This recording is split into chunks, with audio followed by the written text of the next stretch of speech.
हाँ, उस पुत्र का नाम क्या था मम्मी? उस पुत्र का नाम था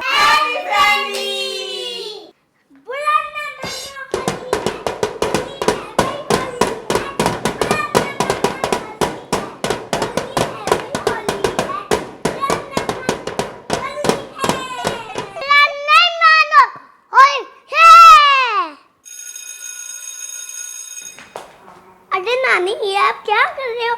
लड्डू वड्डू क्यों बना रहे हो? अरे बेटा, होली का त्योहार है ना।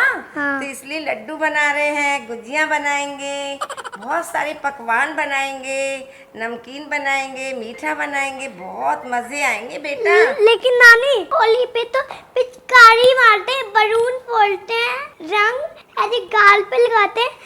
अरे बेटा, जितना मजा होली पे रंग खेलने में आता है ना, उतना मजा ही पकवान खाने में आता है, लड्डू खाने में, गुजिया खाने में।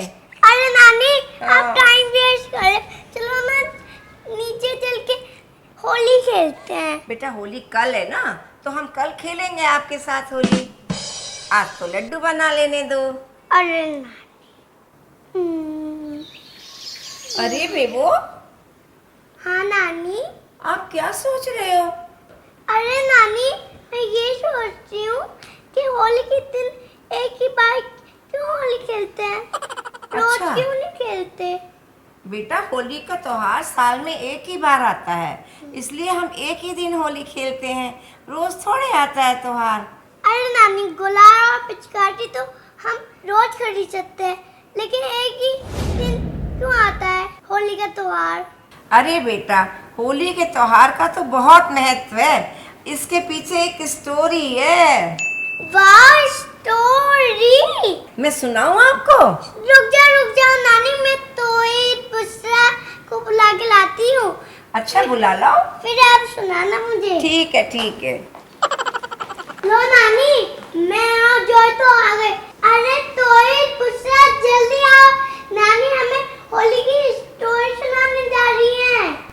अरे बेबो, कौन सुना रहा है कहानी? अरे तोई पुसरा, नानी सुना रही है होली की कहानी। वाह, हमें देखो, भी हम भी तो सुनेंगे। बैठ जाओ यहाँ पर। हाँ बच्चों, सुनो कहानी। हम होली का त्योहार क्यों मनाते हैं, आज मैं आपको ये स्टोरी सुनाती हूँ। अरे कौन सी स्टोरी सुनाई जा रही है? ये मम्मी आ गई। अरे, आ गए आप लोग? कर ली आप लोगों ने शॉपिंग? जी, हाँ, शॉपिंग चलो। हो गई हम लोगों की। तो मैं बच्चों को कहानी सुना रही थी। हम भी सुनेंगे कहानी। कौन सी कहानी लेकिन? होली की कहानी, होली क्यों की मनाते कहानी हैं। हम भी सुनेंगे। चलो होली की बैठो। कहानी। चलो बैठेंगे। चलो बैठो बैठो बैठो। हाँ बेटा, सुनो कहानी। पुराने समय में एक राजा थे जिनका नाम था हिरण्यकश्यप। हिरण्यकश्यप। हाँ, अच्छा, बड़ा अजीब सा नाम लग रहा है, लेकिन पहले राजाओं के ऐसे ही नाम होते थे। अच्छा। वो राजा ने भगवान ब्रह्मा की बहुत तपस्या करी, बहुत पूजा करी, दिन रात उनकी नाम जपा। तो ब्रह्मा जी खुश हो गए। अब जब ब्रह्मा जी खुश हो गए तो ब्रह्मा जी ने कहा, बच्चा वरदान मांगो मुझसे। हिरण्यकश्यप बोले कि मैं अमर हो जाऊं, मुझे कोई मार ना सके। तो ब्रह्मा जी ने कहा, बेटा, इस पृथ्वी पर जो भी जन्म लेता है वो अमर नहीं हो सकता, ऐसा नहीं हो सकता कि तुम अमर हो जाओ। तो उसने कहा, तो फिर मुझे एक वरदान ये दो कि मुझे तो ना कोई पृथ्वी पे मार सके, ना आसमान में मार सके, ना कोई अस्त्र मार सके, ना शस्त्र मार सके, ना कोई मुझे इंसान मार सके, ना मुझे कोई जानवर मार सके, तो मैं दिन में मारा जाऊं ना रात में मारा जाऊं। तो उन्होंने कहा, अच्छा, तथास्तु। अरे नानी, तथास्तु क्या होता है? तथास्तु का मतलब ऐसा ही हो, मतलब जैसा तुम चाह रहे हो वैसा ही होगा। अब तथास्तु कह दिया, अब तो उसको वरदान मिल गया। अब तो उससे बेटा घमंड हो गया। अब कहते हैं जिसको घमंड हो जाता है उसका तो विनाश जरूरी है। तो बेटा, उसने सबसे ये कह दिया अपने राज्य में कि कोई भी व्यक्ति अब भगवान की पूजा नहीं करेगा, सब मेरी पूजा करेंगे। उसने कहा, है, सब लोग कहते क्या हो गया ऐसा, इनकी पूजा करेंगे? उसने कहा, मुझे कोई मार ही नहीं सकता, तो फिर मेरी पूजा करो। थोड़े दिनों के बाद उसके एक पुत्र पैदा हुआ। अब वो पुत्र जो था वो भगवान विष्णु का बहुत बड़ा भक्त निकला। उस पुत्र का नाम क्या था मम्मी? उस पुत्र का नाम था प्रहलाद। प्रहलाद। हाँ, अब ये समझो अब स्टोरी बिल्कुल बहुत बढ़िया होने वाली है बेटा। अब वो पुत्र जो था वो भगवान विष्णु का पुजारी निकला। उसने अपने महल में भगवान विष्णु की मूर्ति लगाई, दिन रात पूजा करता था। जब उसके पिता को ये पता चला कि मेरा पुत्र भगवान की पूजा करता है और मेरी पूजा नहीं करता है, तो उसे बड़ा दुख हुआ। उसने उसे मारने की, उसे अच्छी तरह से बताने की पूरी कोशिश करी। उसने तो बहुत डराया धमकाया अपने बेटे को, यहाँ तक कि उसने राक्षसों से डराया, बड़े बड़े राक्षसों से। हाँ, और उसे पहाड़ी पे ले जाके वहाँ से फेंक दिया।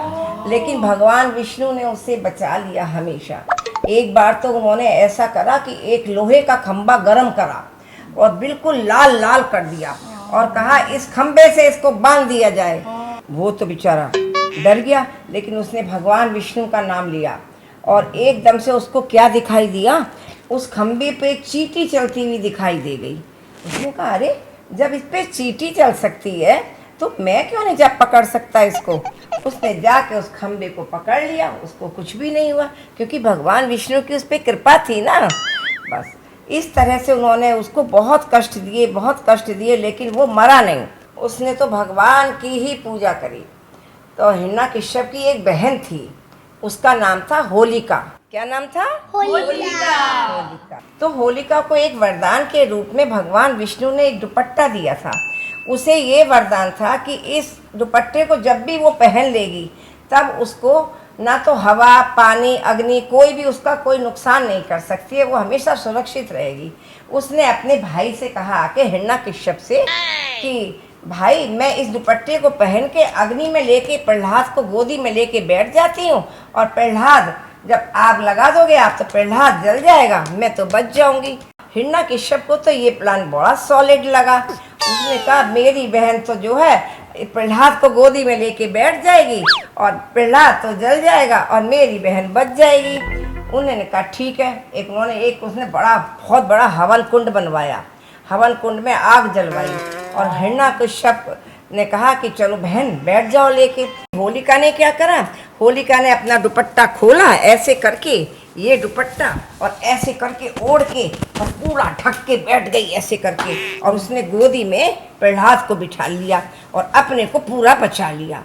और फिर उसने ऐसे करके प्रहलाद को गोदी में बिठा लिया और अपने को छुपा लिया और प्रहलाद और नीचे से आग जला दी गई। अब ऐसे करके प्रहलाद ने भगवान का नाम लिया और भगवान विष्णु ने एकदम कृपा करी। अब वो दुपट्टा जो था वो ऐसे करके हवा चली और दुपट्टा उड़ के सारा का सारा वो तो भैया प्रहलाद के ऊपर ऐसे और होलिका मैया जल गई, प्रहलाद बच गए उस दुपट्टे की वजह से। अच्छा। और बुराई का अंत हो गया और अच्छाई की विजय हो गई। इसीलिए सब लोग बेटा रंग बिरंगा रंग लगाते हैं, एक दूसरे पे होली का त्योहार मनाते हैं और खेलते हैं, कूदते हैं, बड़े बड़े पकवान खाते हैं, बनाते हैं सब लोग और एक दूसरे के गले मिलते हैं ना। लेकिन नानी होलिका जल गई इसलिए हम होली मनाते हैं। अरे नहीं बेटा, हम इसलिए मनाते हैं कि होलिका जल गई थी और प्रहलाद बच गए थे, तो बुराई जल गई, अच्छाई की विजय हो गई, इसलिए हम होली का त्योहार मनाते हैं। हाँ बच्चों, आपको पता है ना होली का त्योहार कितने दिन का होता है? 2 दिन का होता है। तो एक दिन पहले तो हम लोग जो है बरगुलियाँ रखते हैं और फिर उनको जलाते हैं। तो एक तरह से वो हवन कुंड जैसे हिरण्यकश्यप ने बनाया था ना हवन कुंड, वैसे ही हम लोग घर घर बनाते हैं और फिर उसको जलाते हैं। तो उसमें तो होलिका का जो बुराइयाँ होती हैं उसका हम अंत करते हैं जला के, और अगले दिन रंग लगाते हैं, खेलते हैं, पिचकारियाँ मारते हैं और फिर गुजिया खाते हैं। अगले दिन खुशियाँ मनाते हैं क्योंकि अच्छाई की विजय हुई थी बेटा, इसलिए ये होली का त्योहार मनाया जाता है। अरे वाह नानी, ये तो बहुत बढ़िया स्टोरी है। क्या नानी हम इसलिए रंग लगाते हैं? हाँ बेटा, और केवल रंग ही नहीं लगाते हैं, बहुत तरह के पकवान बनते हैं। देखो कितनी तरह के गुजिया, नमकीन, समोसे, लड्डू।